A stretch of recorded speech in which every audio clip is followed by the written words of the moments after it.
ជំរាបសួរបងប្អូនទាំងអស់គ្នាថ្ងៃនេះខ្ញុំមកទៀតដែរបងប្អូនគឺថ្ងៃនេះខ្ញុំ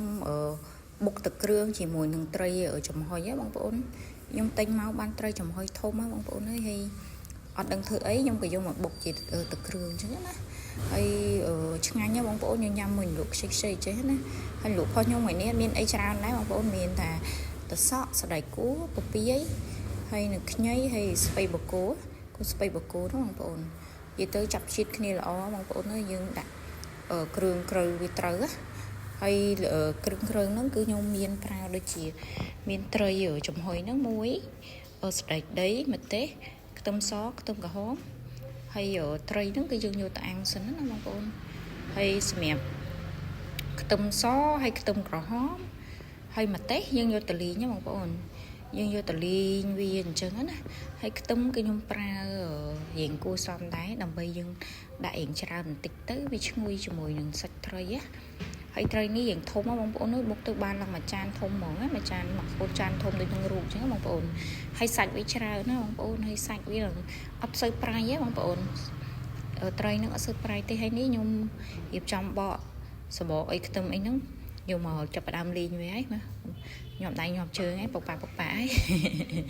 ហើយម្ទេសនិយាយទៅម្ទេសហើយខ្ទឹមហ្នឹងពេលយើងលីងចូលគ្នាទៅរៀងឈួលដែរបងប្អូនប្រយ័ត្នតិច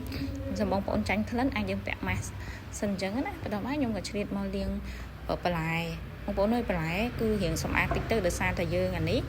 បន្លែនេះខ្ញុំមានតែពពាយទេដែលដើមខ្លួនឯងអញ្ចឹងណាមកក្រៅពីនឹងទិញពីគេមកខ្ញុំក៏ត្រូវយកមកលាងសម្អាតហើយដាក់អំបិលដាក់អីត្រាំអញ្ចឹងណាបងប្អូនលាងវា 4-5 ទឹកហើយត្រាំអំបិលចោលហើយចំលាងទៀតហើយរបៀបធ្វើមានអីទៅបងប្អូននេះត្រីនេះខ្ញុំដាក់អាំងវាទៅហើយដល់ពេលវាឆ្អិនទៅយើងបេះអញ្ចឹងណានេះមានដៃហងមានសមហងមានស្លាបព្រីហងអូយអីខ្លះទេវានិយាយទៅវាក្តៅអញ្ចឹងទៅខ្ញុំត្រូវការប្រើសមហើយស្លាបព្រាជំនួយអញ្ចឹងណានេះយើងបេះត្រីហើយបងប្អូនយើងបេះត្រីហើយហើយអានេះអធិស្ឋានមិញខ្ញុំភ្លេចបង្ហាញមើលរបៀបអាំងអានេះខ្ញុំអាំងជាមួយនឹងត្រីផ្សេងដែរអញ្ចឹងណានេះត្រីកទ្របដែលមានវីដេអូមុនខ្ញុំដាក់ត្រីកទ្របអាំងហ៎ហើយនេះចាប់ផ្ដើមបុកហ្នឹងបងប្អូននេះពុកប៉ាអធិស្ឋានផងមើលពណ៌សម្បកឬក៏វីដេអូហ្នឹងអ្នកថតហ្នឹងមិនសូវប្រសពដែរអញ្ចឹងណាយើងទៅចេះតែថតឲ្យបងបង្ហាញបងប្អូនបានឃើញអញ្ចឹងទៅតែសម្រាប់រសជាតិឆ្ងាញ់ណាបងប្អូនហើយកុំភ្លេចដាក់ទឹកប្រហុកតិចផងបងប្អូនប្រហុកហ្នឹងគឺយើងថែមបាត់យើងដាក់បានល្មមទៅបងប្អូនហើយថែមទឹកអំពិលទុំជាមួយនឹងស្ករប៊ីចេងហើយអត់មានដាក់អីថែមទៀតទេណាដោយសារត្រីហ្នឹងវាឆ្អិនវាប្រៃស្រាប់ផងអរគុណច្រើនបងប្អូន